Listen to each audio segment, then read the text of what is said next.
Το βίντεο που ακολουθεί παρουσιάζει τη δυνατότητα του Del Survey CAD να μετασχηματίζει σημεία τα οποία αποτυπώνουν μία όψη ή μία τομή κτηρίου στο επίπεδο προβολής. Η παρακάτω εργασία γίνεται ως εξής. Πρώτα ορίζουμε το project εργασίας, το οποίο ονομάζουμε Tutorial Όψεις, κλίμακα απόδοσης 1/50 και πατάμε δημιουργία. Το επόμενο στάδιο είναι να εισάγουμε τα σημεία της αποτύπωσης στο σχέδιο. Θα τα χαρακτηρίσουμε ως ταχυμετρικά AutoCAD. Θα δώσουμε την απόσταση που θα εμφανίζεται ο κωδικός και το ύψος των text αρχείων. Θα ονομάσουμε το layer αποτύπωση.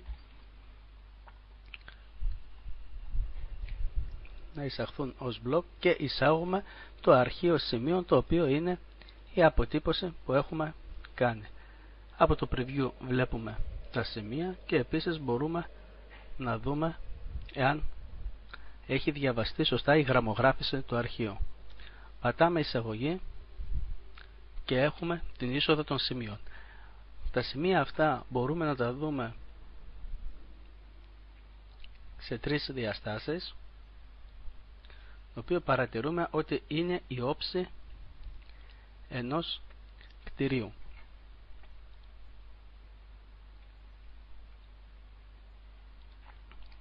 Για να μετασχηματίσουμε τα σημεία στο επίπεδο προβολής, το οποίο το επίπεδο προβολής θα έχει αυτήν την έννοια, πρώτα θα ορίσουμε όσο μπορούμε σωστά το επίπεδο, δηλαδή να προσαρμόσουμε μια ευθεία γραμμή μεταξύ αυτών των σημείων.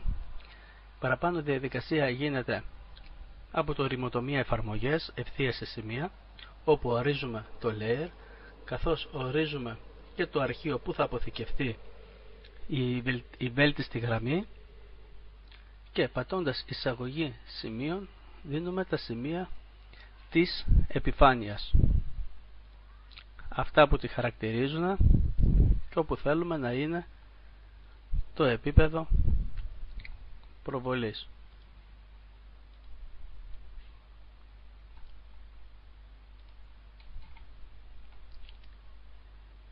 Επομένως έχουμε πλέον το επίπεδο προβολής και για να μετασχηματίσουμε τα σημεία πηγαίνουμε στις αποτυπώσεις όψεων, εισάγουμε τα σημεία από το point group που έχουν εισαχθεί στο σχέδιο, δίνουμε την αρχή του νέου συστήματος, ότι θα είναι κάπου εδώ, θα γίνει στροφή ως προς τον άξονα το Χ και θα ορίσουμε το επίπεδο της προβολής. Θα ορίσουμε δηλαδή το αζιμούθιο της ευθείας που δημιουργήσαμε.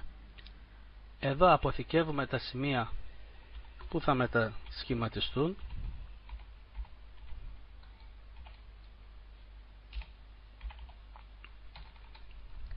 και επιλέγουμε επίσης να αποθηκευτούν στο point group.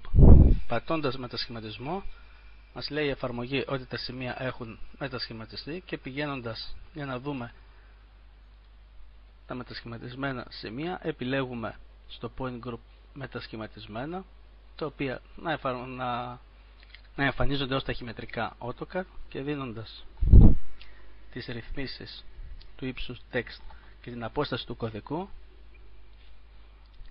πατάμε εισαγωγή και έχουμε πλέον τα σημεία στο νέο προβολικό σύστημα. Το βίντεο παρουσίασε τη δυνατότητα του Del Survey CAD να μετατρέπει τα σημεία που αποτελούν μία όψη κτηρίου στο νέο προβολικό σύστημα.